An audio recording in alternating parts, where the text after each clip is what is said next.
Hello and welcome to Spectrum News at 9. My name is Xavier Robert, coming to you live from Uyo, the capital city of Akwa Ibom. Let's take a look at the headlines. President Tinubu negotiates multi-billion-dollar infrastructure funding with Islamic Development Bank. NLC shuts down government offices, courts, discos in Akwa Ibom. Plus, Russian court finds Google for failing to store personal data on its users.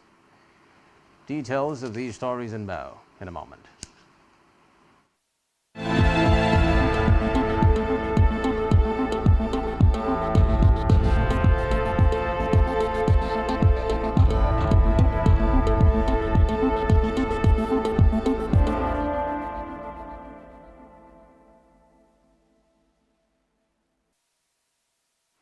First in the news tonight, President Bola Tinubu has advanced negotiations concerning a multi-billion-dollar infrastructure finance facility from the Islamic Development Bank to fund a multi-sectoral portfolio of infrastructure projects at the federal and sub-national levels in Nigeria. This was disclosed in a statement by the Special Advisor to the President on Media and Publicity during Galale.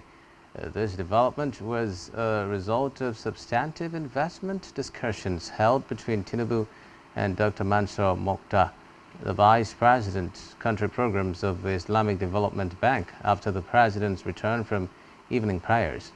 Noting the historic essence of Tinubu's swift and decisive economic reforms, Mokhtar said the financial world has been monitoring events in Nigeria and has concluded that Africa's largest economy means business this time.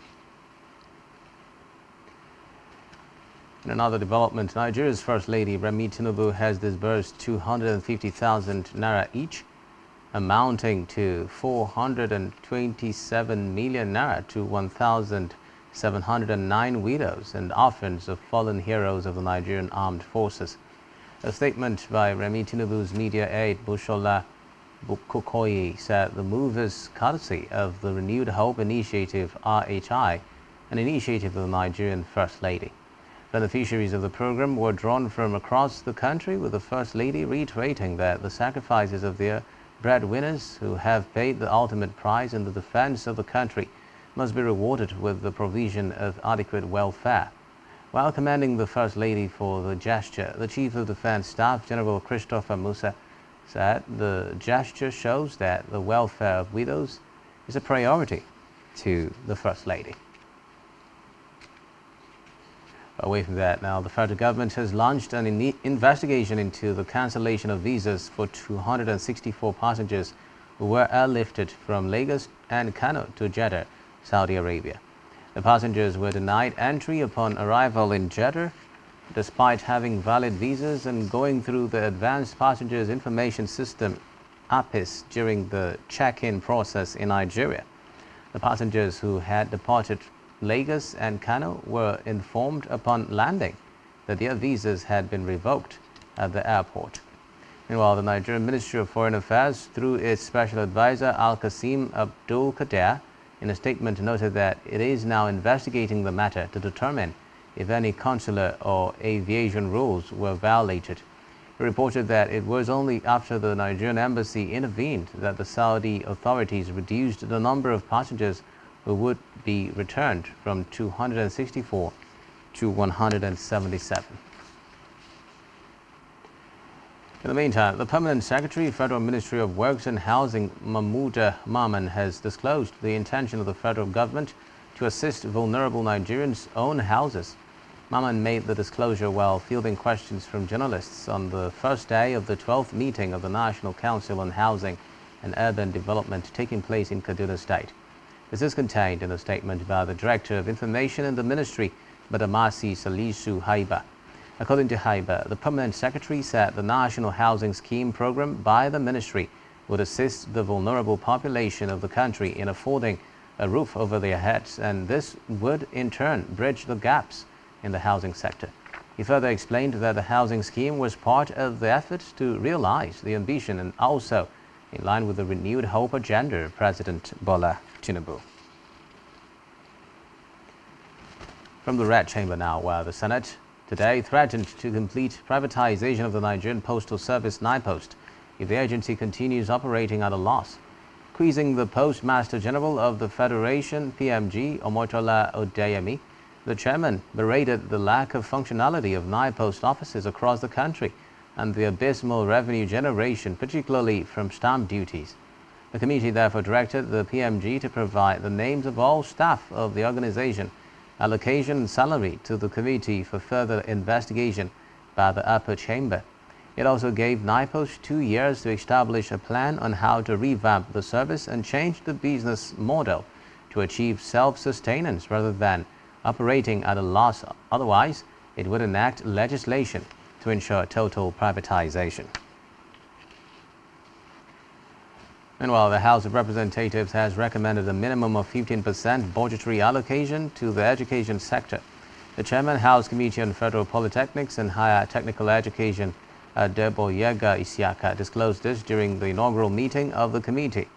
The Chairman noted that sub-allocation to technical education should be upgraded to not less than 30% of education allocation. Isiaka stressed that this, alongside other necessary systemic and attitudinal changes, would put the country on the path of national growth and global competitiveness in the 21st century skills market.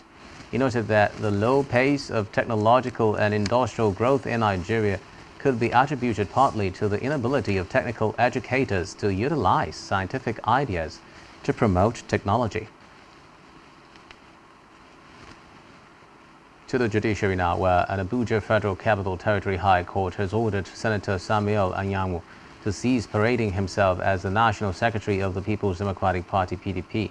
The order was sequel to a suit seeking for an order of interlocutory injunction restraining the PDP from recognizing Anyanwu as National Secretary of the party, pending the determination of the substantive suit.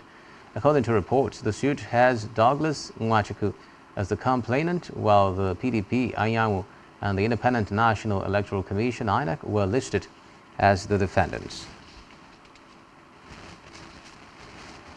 Meanwhile, the Court of Appeal in Lagos has fixed tomorrow, Wednesday, November 15, to deliver judgment in the appeal filed by the governorship candidate of the Labour Party, Badebo Rhodes Viva, and that of the People's Democratic Party (PDP) and its candidate, Abdulaziz Olajide Adediran, challenging the re-election of Governor Babajide Sanwo-Olu. A notice sent out by the court to parties in the appeal indicated the judgment will be delivered tomorrow at 3 p.m. Recall that exactly a week ago, on November 7th, the Court of Appeal panel led by Justice Yagata Nimpa had reserved judgment in the two appeals after listening to the arguments of the parties. Other justices of the panel are Justice Samuel Bola and Justice Paul Bassi. More on electoral matters, the Independent National Electoral Commission (INEC) has denied the alleged manipulation of accredited figures of voters in the Kogi governorship election results uploaded on the INEC result viewing IREV portal, as reported in some sections of the media. The National Commissioner and Member, Information and Voter Education Committee, Mohammed Haruna, in a statement issued today, described the reports as unfounded and therefore urged the public to disregard the misleading report and misinformation. He stressed that for the avoidance of doubt, the most accurate and up-to-date voter accreditation data is available in the Bimodal Voter Accreditation System (BVAS), which is used for the authentication and accreditation of registered voters at various polling units on election day. He said it automatically retains the accreditation data of all voters. In another development, the Inspector General of Police IGP Kayode Betokun has ordered electoral offences desk officers under the supervision of the Deputy Inspector General of Police in charge of the Force Criminal Investigation Department to commence immediate investigations into the electoral crisis recorded on Saturday, November 11. Betokun commended all police officers and operatives of other security agencies for providing adequate support to the Nigeria Police Force in ensuring security for the conduct of elections in Bayelsa, Imo, and Kogi states. He said the commitment and due diligence displayed by the security operatives in policing the electoral process is highly productive and commendable. The IGP emphasized that the electoral process in the three states transpired seamlessly, defying earlier threat assessments and projected challenges from various quarters. In education, the Academic Staff Union of Universities (ASU) has told the federal government to remove universities from the list of agencies expected to remit 40% of their internally generated revenue (IGR). ASU, in a statement signed by its national president, Professor Emmanuel Sodeki, after its National Executive Council meeting (NEC) at the Kaduna State University, Kaduna, explained that universities were not revenue-generating agencies, saying that the obligatory fees paid by students were to provide the necessary tools for them to be properly educated. Osodeke maintained that deducting 40% of IGR from universities would impoverish the university system. Away from that, worried by the state of education in Zamfara State, Governor Dauda Lawal today declared a state of emergency in the sector of the northwestern state. The governor, in a broadcast to the people of Zamfara, said the neglected education system in the state affected all levels, from primary to tertiary institutions, with poor learning environments and personnel. This was disclosed in a statement by the spokesperson for the governor, Suleiman Bala Idris, who noted that the declaration of a state of emergency on education was in line with the campaign promises of Governor Lawal. He said the state government was fulfilling a pledge to overhaul the education sector that has virtually collapsed.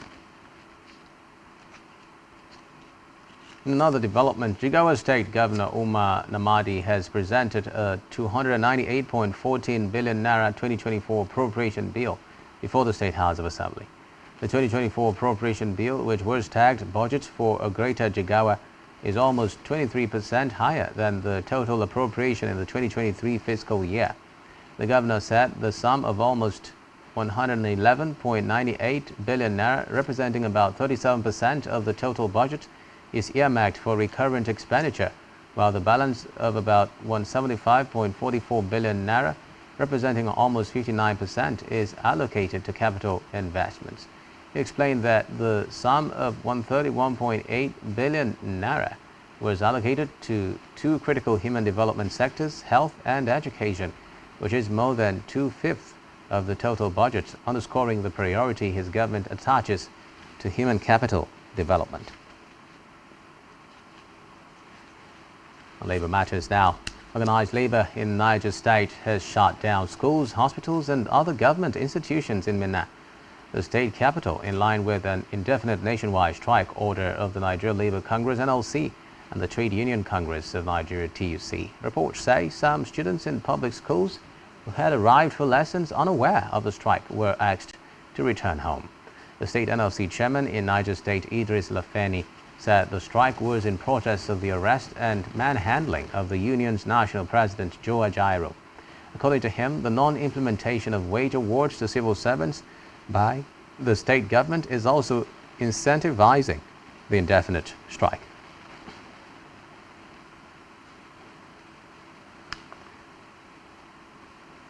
In a related development, the Nigeria Labour Congress, NLC, Akwa Ibom State and other affiliate unions today cordoned off the federal and state secretariat, as well as the High Court in Barracks Road and other public establishments of government, as day one of the protest and strike against the alleged beating of NLC President Joe Ajaero and other unmet demands of labor commenced today.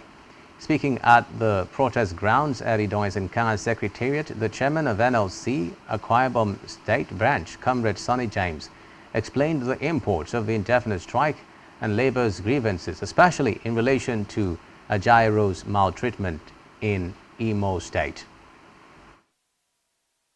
People are saying it is politics. There is nothing under the head that is not politics. And therefore, what NLC did cannot be regarded as politics. What we did was merely asking Hope Uzodimma to make sure he respect the agreement, he freely entered with organized labor in 2021. And therefore, for him to refuse, we had every right under the law to do a mass protest in Imo State. On the said date, we arrived 31st October 2023. Nigeria Labour Congress arrived in Imo State. I am saying authoritatively, and I want to be quoted, that I was an eyewitness at the point Jojo was beaten, because I was there. I'm not telling what people said it happened. Everybody should also inform me. If you are being owed salaries, your father go to collect the debt from another person that owed you, and upon arrival, your father was beaten by whatever person that was there. Will you be happy to see your father beaten that way? Akwa Ibom workers are joining other workers in Nigeria to say enough is enough. What did they say? Enough is enough. The second leg of this is that on the 2nd of October 2023, federal government of Tinubu-led administration made with organized labor and agreed to sign willingly on a 15-item agreement. As we speak, only 2 of those items has been implemented, being the 35,000 to the federal establishment. And not all the federal establishment and passengers have collected the money. That agreement has not been respected, especially item number 10, that said that all the state governments should also engage with states. Item number 10, as we speak, is not respected by Governor Moeno of Akwa Ibom State. We have written, we are very certain that that item 10 will be respected also in Akwa Ibom. So for Akwa Ibom workers gathered here, we have every reason to... According to the NLC state helmsman, at the state level, the government has done well in some aspects, but must review lagging areas for overall benefit of the state workforce. He also explained that calling off the strike will be dependent on how swiftly the government will ensure justice for the fate that befell the NLC president and other outstanding areas. In the coming days, when nothing is done in that direction, we shall do our own special strike to ensure that justice is done in Akwa Ibom State. Is that no you speaking? Is no you speaking? We are also aware 2023 promotions have not been carried out in Akwa Ibom State. 2022 promotions, some places have not been implemented. We shall continuously engage the government who have put themselves into a team of not willing to listen to Nigerian workers. As we speak right now, it is the only Nigerian Labour Congress and the Trade Union Congress that is left for all Nigerians to speak true. We are the fathers of faith. We are the mothers of faith. We are the traditional rulers. Where is Lance? Where is Afenifere? Where is the Nibo? Where is the CLO? Where is the NGO? If they are there, let them speak to action. People in the organized private sector are asking, what is my benefit? If the vehicles are released, CNG buses are released to all the state of the federation. One is placed at Plaza entering Abad Road, the other one in Oron Road, the other one in Igbana Road, the other one in Barras Road, the other one goes to Ngwariba, one goes to Iket, one goes to Ikorobasi, one goes to Kanafun. Comrades, I am very, very certain, whether you are a student, whether you are an artisan, whether you are a worker, there will be no ID card to enter the bus.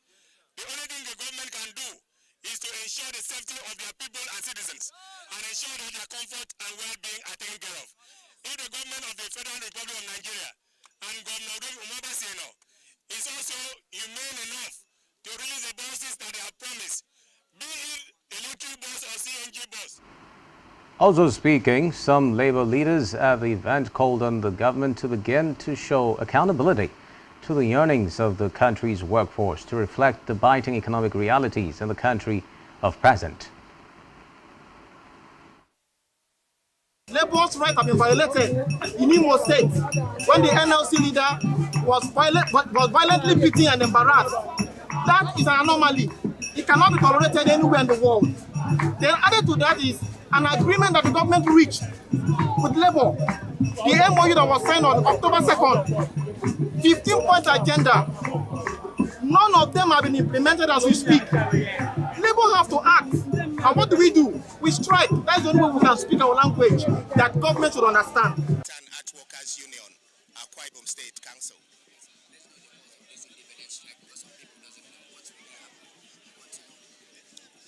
My dear brother,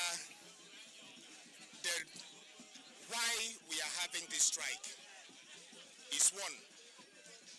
Since the first time that the president, on his first speech, he made an address, and the address that changed everything in the country. Talking about the taking off of the fuel subsidy, and with that single word and otherwise changed everything in the country. And after that, the trade union, the NLC, all the organized labor met the government to arrange and see how they can ameliorate these stress that the laborers are passing through, or not just the laborers, the citizens are passing through. The strike comes on the heels of the alleged physical assault NLC National President Joe Ajaero was subjected to in Imo State 2 weeks ago, when he and other NLC members visited the southeast state for a demonstration over non-payment of salaries and pensions for 44 months and violation of other labor rights. State Governor Pastor Moino has approved the establishment of 10 new dialysis centers, one for each of the 10 federal constituencies of the state. Consequently, the governor has directed the immediate commencement of recruitment and training of professionals to meet the manpower needs of the dialysis centers, which are to be fully operational by June 2024. Announcing these are the Emmanuel General Hospital Eket, where he commissioned the Enoch and Folua Deboye Dialysis Center, donated by the Redeemed Christian Church of God, RCCG. Governor Eno also ordered the deployment of relevant personnel from the state hospitals to the dialysis center to ensure that the facility is not underutilized due to lack of personnel. Describing the dialysis facility provided as critical healthcare intervention, Governor Eno urged other religious and business organizations to emulate such robust corporate social responsibility gesture to partner the government in developing the state, assuring of the readiness of his administration to partner in such direction. Earlier, the Intercontinental Overseer Christian Social Responsibility, Pastor Idowu Iluyomade, speaking on behalf of the church, said the church, driven by passion for humanity and need to bring help to people afflicted by the scourge of kidney diseases, has, through the His Love Foundation, set up 12 dialysis centers across Nigeria and was pleased to set the 13th in Eket, Akwa Ibom State, among other interventions. In the meantime, an endocrinologist in the University of Uyo Teaching Hospital, UUTH, Dr. Ubong Omorin, has called on the general public to regularly check their glucose levels so as to know their diabetes status. Dr. Omorin made this known in an interview with Spectrum Television in commemoration of the World Diabetes Day celebrated today. The endocrinologist, who disclosed that about 85 to 90% of people live with type 2 diabetes, highlighted some risk factors to include sedentary lifestyle, obesity, among others. According to him, consumption of food with more protein and fiber, as well as reduction of alcohol intake, will help prevent or manage diabetes disease. The theme for the World Diabetes Day, which is 14 November every year, has been access to diabetes care. The sub-theme for this year is know your risks, know your response. That risk basically applies to type 2 diabetes, which is actually the commonest form. About 85 to 90% of people that have diabetes have type 2. So the idea is to let access to diabetes care basically mean access to testing, regular testing, access to medications, understand, access to support from the family, the doctor, and even the government, understand. So basically access to care is an all-encompassing word that talks about access to all aspects of diabetes care, which some people include testing, even getting to make a diagnosis. For example, now 1 in 2 people that have diabetes don't know they have it. So access to testing is very important. We people get to at least have a regular fasting blood glucose check. When you have numbers above 7, you can now decide, okay, this patient has diabetes, you can now start treatment. Access to education, very important to understand, is also an aspect of it. The commonest risk factors include sedentary lifestyle, physical inactivity. People sit in one position. People at the executive can sit in a position for 8 hours, they're not moving around. Understand, that is one. The other one is somebody that's overweight or obese. Overweight and obesity is one of the major drivers of type 2 diabetes in our environment. Family history of diabetes is also very important. And if somebody in a first degree relative, for example, now, if your mom has diabetes, your mom is your first degree relative, your dad, your sisters, your siblings, those are your first degree relatives. So if any of them has had diabetes, it increases the risks understand, of another person that is related to them coming down with diabetes, excessive alcohol consumption, use of a lot of processed food, shawarma, pizza. People eat a lot of things. Most of these processed food that is safe in, most of them, sometimes they put a lot of salt to preserve.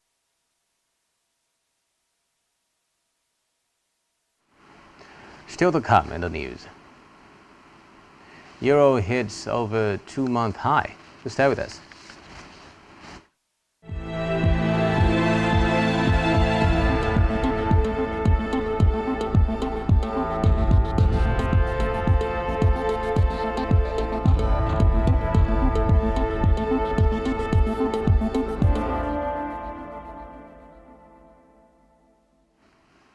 Thanks for staying tuned. Now to Africa, where South African Police Service says it arrested 3 men accused of sexually abusing 3 children and a dog in an operation conducted with the aid of the U.S. Department of Homeland Security last week.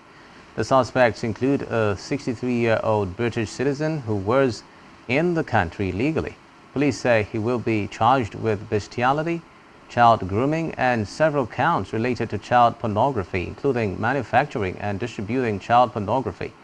The second and third suspects, both 43-year-old South Africans, will also be charged on several counts of child pornography. The police added that the suspects appeared in court on Monday, but that their cases were postponed for further investigation and bail applications.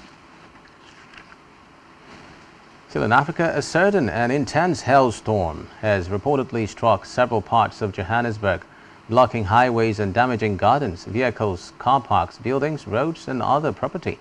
The Johannesburg Emergency Management Services spokesperson Robert Malodzi said that flash floods from the storm hit some parts of the city, but no injuries or fatalities had been recorded. He added that authorities have provided emergency services to affected families and would remain on high alert to respond to any reported incidents. Meanwhile, the authorities in Mauritania will say the bodies of 16 people thought to be migrants have been found on the country's northern coast. The discovery on the beaches of La Guaira comes a week after 13 corpses were found in boats in the same area near the city of Nouadhibou. According to reports, this latest incident appears to have happened after their boat hit some rocks. Meanwhile, there has been a sharp increase in the number of people setting off from neighboring Senegal in a bid to reach Spain's Canary Islands. Reports say since January, more than 23,000 people have arrived there by boat. In the meantime, a Zimbabwe opposition activist who was abducted at the weekend while campaigning ahead of key by-elections has been found dead. According to the Citizens Coalition for Change, Tamfumane Masaya's body was found in a decomposed state on the outskirts of the capital, Harare. In a statement, the police confirmed the location of the body, but said the identity of the dead person was yet to be established and that more details would be released later. The CCC says the activist had been forced into a vehicle by armed men on Saturday while campaigning for a party candidate ahead of the 9th December polls.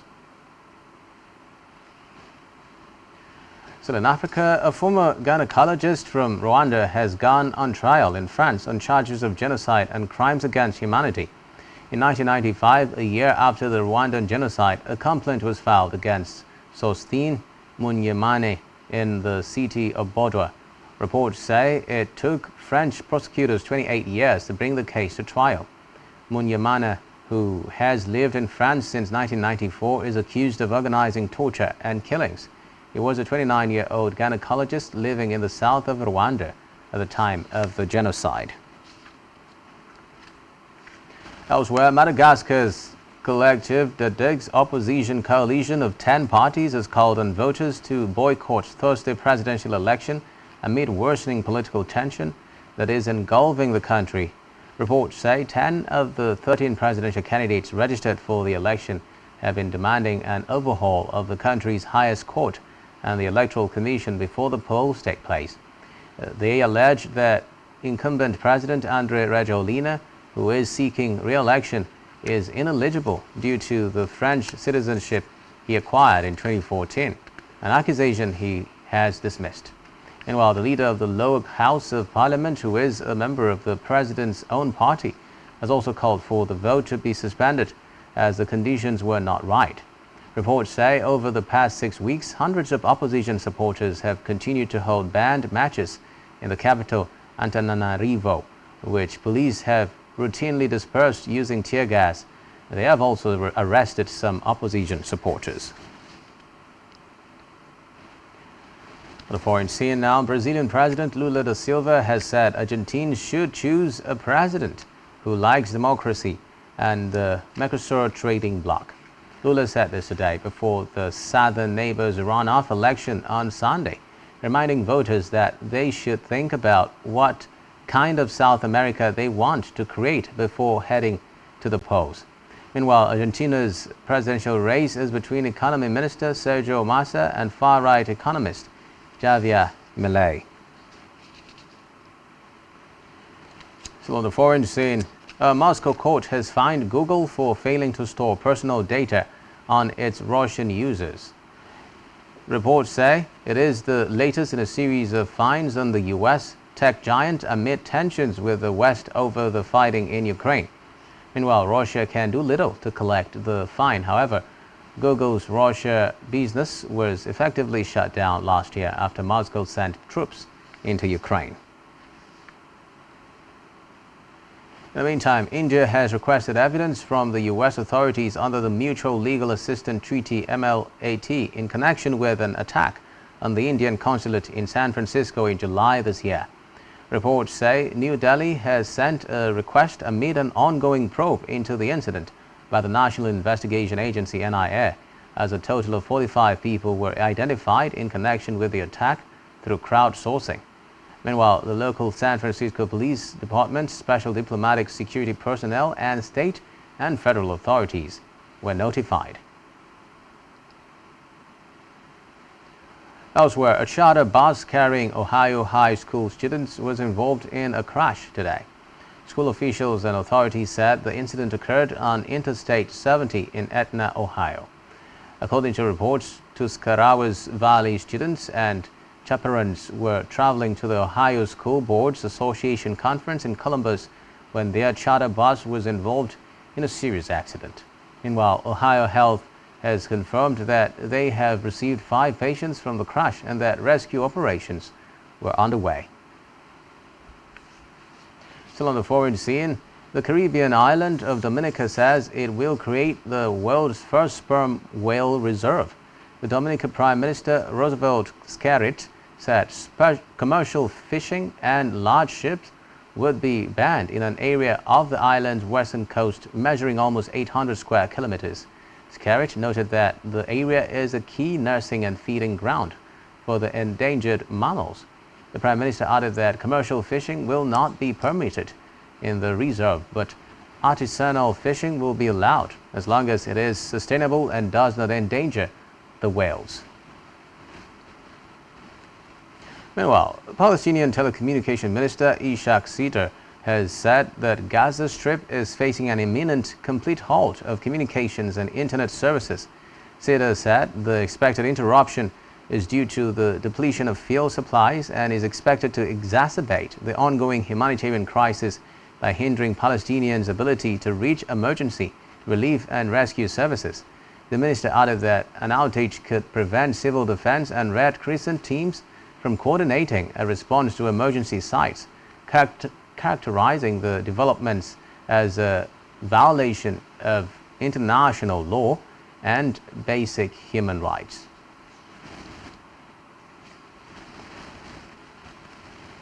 And now it's time for the latest business and stock market stories. Here is Blessing Dixon.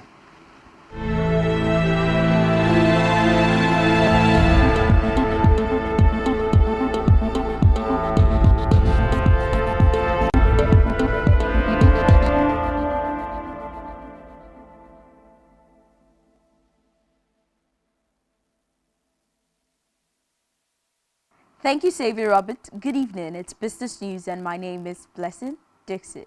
In the news, the euro surged to $1.08 mark, reaching its strongest level since early September as investors dumped the dollar after data showed that the U.S. inflation rate slowed more than expected in October. The annual inflation rate in the U.S. slowed to 3.2% from 3.7% in September, slightly below forecast of 3.3%, while the core rate eased to 4%, the lowest in 2 years. The euro has already gained ground earlier following the disclosure that the German investor confidence in November surpassed expectations, marking its first entry into positive territory since April. On the monetary policy front, European Central Bank President Christine Lagarde affirmed last week that interest rates will remain restrictive for several quarters. Additionally, a recent survey indicated a potential dip in Eurozone inflation below 2% target by early 2025, a timeline earlier than predicted by the European Central Bank.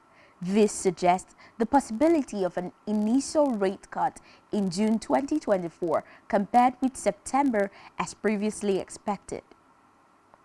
In Africa, Ghana's annual inflation rate fell for the third month to 35.2% in October 2023, the lowest in 14 months, down from September's 38.1%. Still, the headline inflation remains well above the central bank's target band of 6% to 10%. Inflation is simply a rise in prices, which can be translated as a decline of purchasing power over time. Prices slowed down for both food items in September.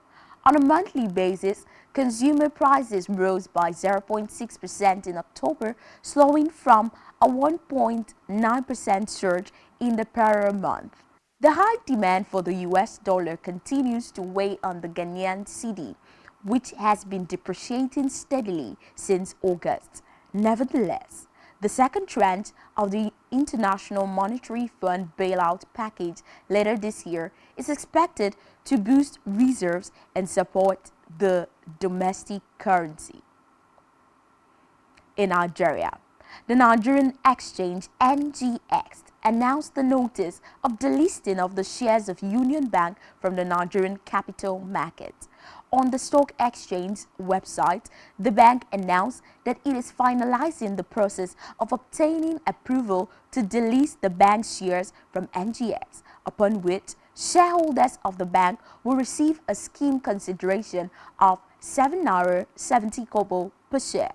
The journey of Union Bank's exit from the bourse commenced in May 2023 after its core shareholders Titan Trust Bank Limited acquired the minority stake in the company through a scheme of arrangement between the bank and minority investors by Section 715 of the Companies and Allied Matters Act, CAMA 2020, is amended. In December 2021, Titan Trust Bank, a TGI Group subsidiary, reportedly expressed interest in acquiring 88.39% stake in Union Bank. This news came as a shock to many observers that the buyers, which had only commenced operation 2 years ago, was already mature enough to take over a 104-year-old organization. In 2022, the acquisition was concluded and Titan Trust Bank reportedly paid 191.4 billion naira for a deal at 7 naira each for 27.34 million units of Union Bank's stocks. It's time for the Nigerian stock market report. At the end of today's trading section on the Nigerian Stock Exchange, total 27.42 million shares in 6,533 deals, corresponding to a market value of 3 naira. Compared with yesterday's trade, today's data shows a 31% decline in volume, 57% decline in turnover, and 14% decline in deals. The current market capitalization is 38.9 trillion naira. 121 listed equities participated in trading, ending with 35 gainers and 17 losers. Northern Nigeria flour mills lured the gainers with a 10% share price appreciation, closing at 19 naira 80 kobo per share. On the losing side, Red Star Express came out last with an end-of-day price depreciation of 9.76% at 2 naira 96 kobo per share. Japan Gold and Ventures recorded the highest volume of 44.7 million traded shares. This is all in Business News, and back to Xavier Roberts for the rest of the news. Good evening. Many thanks, Blessing. Still to come in the news. Real Madrid's Jude Bellingham ruled out of England qualifiers. Just stay with us.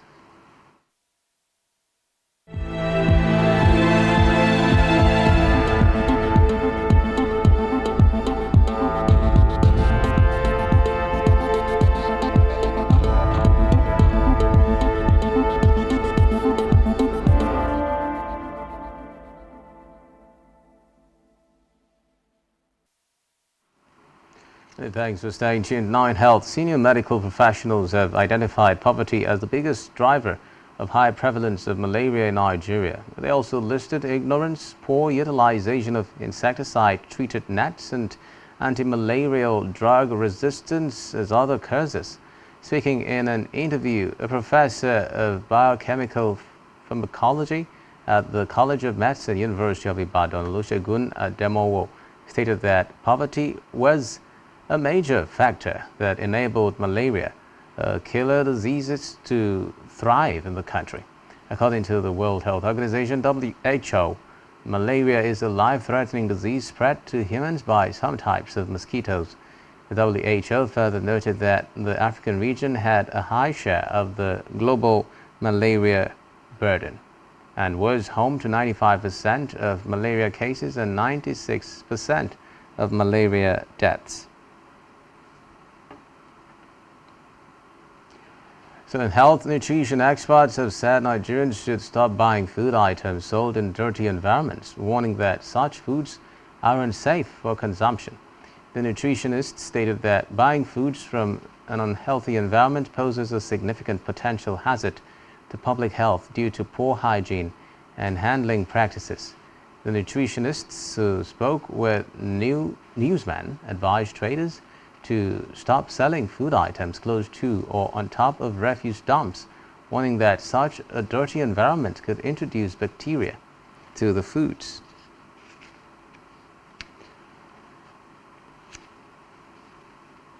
Let's head over now to David for latest sports stories.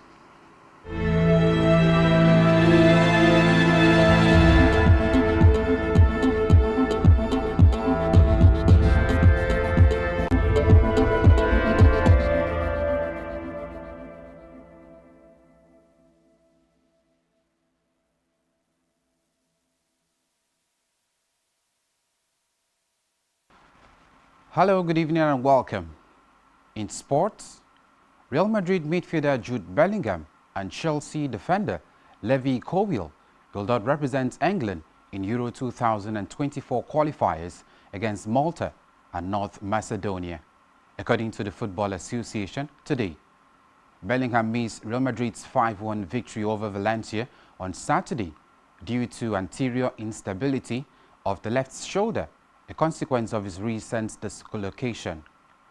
The 20-year-old has been in exceptional form this season, scoring 13 goals in 13 Real Madrid appearances before his injury, including 2 strikes to beat Barcelona in his debut, the El Clasico, last month. Colwill will also be absent during the international window with a shoulder injury, missing out on an opportunity to expand his sold England cap, which came against Australia back in October. Moving on, it was a bad outing for African countries at the FIFA Under-17 World Cup in Indonesia as Mali and Morocco suffered defeat. After beating Panama 2-0 in their opening match, Morocco fell 2-0 to Ecuador yesterday. Morocco still had plenty of time to mount a comeback but created little in the time that followed, and Bermudez completed his brace in the stoppage time after snatching on a slack-back pass from before skipper past the keeper and slotting it home. Ecuador now look well placed to qualify from the knockout phase. Their African opponent still remains second after host Indonesia and Panama played out a draw.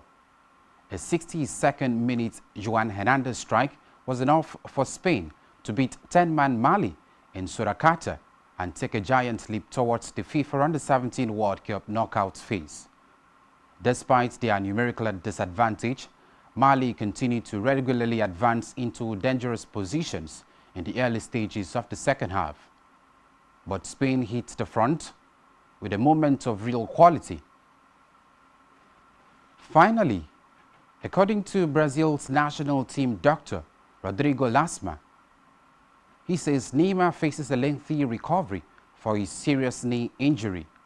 The Al Hilal forward underwent successful surgery to repair anterior cruciate ligament and meniscus injury in his left knee on November 2nd in Brazil. No recovery estimate was given, but Brazil's Football Confederation is hopeful Neymar will be back in time for the 2024 Copa America, which takes place in the United States between June 20 and July 14. Neymar, who joined Saudi Pro League club Al Hilal in the summer in a £90 million transfer from Paris Saint-Germain, got hot in Brazil's World Cup qualifying game in the defeat to Uruguay back in October. Brazil's all-time main top scorer, Neymar, has faced lengthy spells out injured. And that's all we have for you on sports this evening. I am Utabe David. Hey, thanks, Utabe. And now on entertainment news, President Bola Tinubu has condoled with the family of retired soldier, broadcaster and veteran actor Usman Baba Pategi Samanja, who died on Sunday at 84.